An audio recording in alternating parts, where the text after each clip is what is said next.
All right, coaches, we're talking about the backside of outside zone, stretch, or middle zone concepts. This is a rip to run technique. Some coaches prefer the scoop. Some coaches prefer the cut block.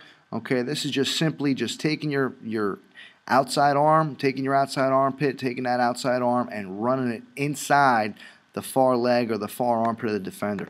This is Trinity College. Okay, you have a 7 technique on this tight end. The mid zone's going this way. Watch a great job by this player here, by this tight end.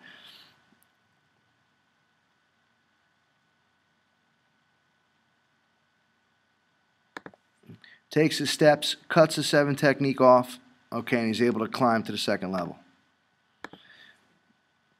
You know, and actually we talked to a few coaches who actually coach a butt block, okay, where if they're cut off, Jason Eck, the offensive coordinator of Minnesota State Mankato, does teach his linemen to butt block, just get your butt in the hole, seal that player off. Same thing here, looking at that tight end.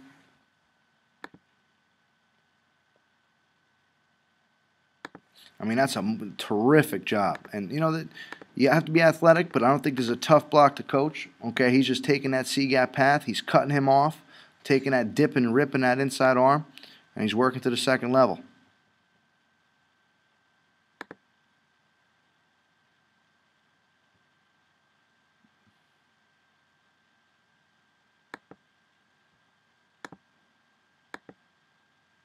Okay, pretty good job by the left guard here. Left guard's got a 2-eye. Rip to run. Okay, take the nice open step. Dip and rip that left armpit. There it is. Okay, he's able to seal that off. Work to the second level.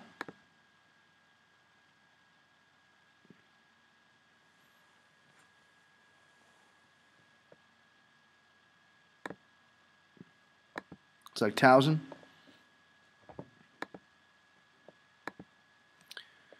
Right tackle. Working on a 3 technique. Look at that. Great job. Dip, rip, and run. Okay, now if you want to turn and get your butt to the hole, butt block it, that's one thing. I don't think he finished as well as he could here, but you can see how beneficial that could be, especially in that first step. You got to really work up that first step. It's like his Towson again.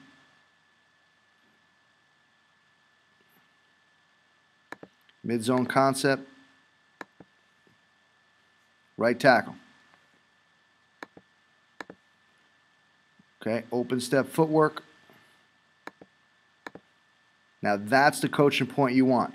Gets his far shoulder down, okay? Gets his far, his whole shoulder blade there, and he's working to cut him off to the far armpit, okay? Just does enough. Just gets enough movement so the back can cut behind it. And when you talk about mid-zone, outside zone is one thing.